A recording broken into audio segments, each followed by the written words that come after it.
Hey, what up everybody? Steviebreech coming to you in the land of DVDs over here. I thought I would make a video talking about my 10 most favorite DVDs. I get asked a lot, what's a DVD that I wouldn't want to live without if I didn't have all these DVDs. Right now I'm currently watching SummerSlam 95. Owen Hart just beat Savio Vega. Big time match right here. Oh, here comes Justin Hawk Bradshaw out there. John with Vince McMahon. But right here, here's the collection.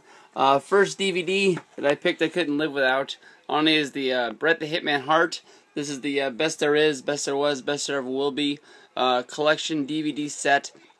Honestly, for a long time, being a wrestling fan, I never thought that we'd ever get a Bret Hart set, especially after seeing the Ultimate Warrior DVD that came out. I believe that came out before this. And for Bret Hart, to come back into the good graces for the most part of the WWE and be able to pick his own matches and write his own story for a documentary was really, really awesome. The match selection on here is 10 times better than Dungeons collections. This DVD honestly sells for pretty cheap. It won't be that hard for you to pick up if you don't have it, so make sure you check this out. Next one is going to be a recent one. CM Punk, Best in the World. This is the 2-disc Blu-ray collection set. Came out late last year. One of the best documentaries that they've ever done. Awesome match selection that goes out through his whole career. Not a lot of filler that sometimes you get in the 3-disc DVD sets, so I'm not going to spend a whole lot of time talking about this one because I'm sure you already have it. Next one is probably the most popular DVD that WWE's ever came out with, The Rise and Fall of ECW. About a 2 to 2.5 hour documentary on here. Plus it's just packed with a whole bunch of DVD extras that just seem to go on for days and days. You would think with the 2.5 hour documentary you would get a little bored.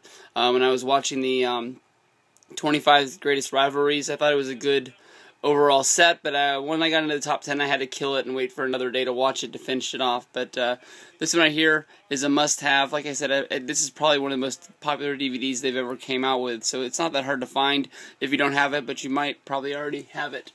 Next one is The Story of Edge. Awesome documentary with an awesome set of matches to go along with it. I think that's one of the most popular things when it comes to these sets is getting sets that don't have a whole lot of filler in them and stuff that you don't have on other things. And I think that my dog Zora is a big-time Edge fan because she's marking out right now, jumping all over me. But Edge, one of my favorite wrestlers, one of my favorite guys to watch. It sucks that, near the end of his career when he was dying down, like those nights, and he was stuck on Monday Night Raw when he should have been on SmackDown, not doing anything. He was sort of dying away. And then that last run that he had on SmackDown, even though he was the champion at the time, I didn't really seem to care about it that much. But sucks to be there. From there we go to Money in the Bank 2011.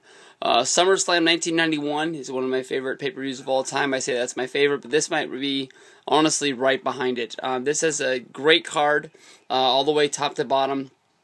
Everybody knows about the John Cena versus CM Punk match. You also got Christian versus Randy Orton. One of the really not really spoken about matches, even though I'll talk about it every chance that I get, is Mark Henry going up against the Big Show. Great match. Pushed Mark Henry to the point where he was going to be the champion. Great show. Next one. Get over here. Ric Flair and the 4 Horsemen. I'm not sure a lot of people want to sit down and watch a whole lot of NWA, WCW stuff, but the wrestling is just awesome and just beyond anything that goes on out there today.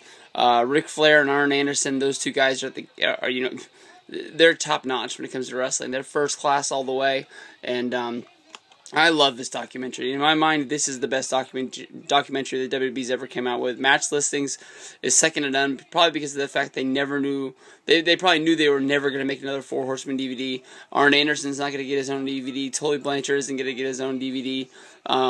So just pump everything you can into this, and don't leave anything left behind. After that, we'll go with the what is this called? Heartbreak and Triumph, Shawn Michaels.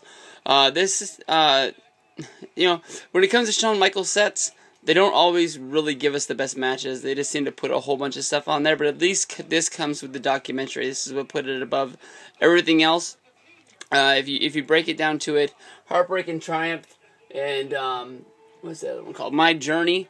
Honestly, the One might not be better than the other match selection-wise, but at least this has the documentary, which is going to put it above and beyond. I hate the fact that the documentary came out before the guy retired, which means you don't get the ending of his story. It might not even have the second run of DX on there for you, so it might not even have the first Undertaker match. What did this... came out in 2007. So that means it doesn't even have the first Undertaker match on there. So, I don't know. In my mind, it is what it is, but that's the better one of it. Next DVD, some people might be surprised by this, SummerSlam 2011. This is the follow-up. You have to watch this after you watch the Money in the Bank match from 2011. You have to go to this one. We have the two champions. You get the full storyline of, CM Punk leaving. They did what they did. They made Rey Mysterio their champion. John Cena beat him, I think, on the same night. And from there, that led us to this. Triple H is a special guest referee. You got another Christian versus Randy Orton match. They hype up a 6-man tag on there. Sheamus versus Mark Henry, that's a damn good match. Daniel Bryan versus Wade Barrett, that was a fun match. Kelly and Beth Phoenix even surprised me, so I'll give it some props. Next one, Survivor Series 2010. The Nexus going up against Randy Orton, the whole storyline involving John Cena. Really good stuff. But this documentary, this Blu-ray is just beyond awesome. You will watch this whole show because it is so good. After that, you'll go into the special features. You'll watch the Miz cash-in, which happened the night after Survivor Series on Monday Night Raw. You'll watch the first episode of Monday Night of Old School Raw for Monday night. It's got almost the whole show. Two things are missing. I believe the Mark Henry sexual chocolate match. And I can't believe what the other thing was. But people were bitching that it wasn't on there. But I don't think you would watch it even if you had the chance. Next DVD is going to be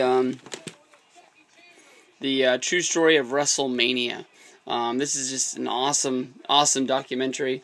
Sometimes I'm lazy and I don't even want to put this in on the Blu-ray, and it's on Netflix, and I watch it on there to help me fall asleep. But that's not just because it's bad. It's just because I want to watch something good before I fall asleep. Vince McMahon's whole dream about getting WrestleMania to the point it's at today, just selling out these large, huge arenas all over the United States. No, I don't think anybody ever thought they would be able to do that.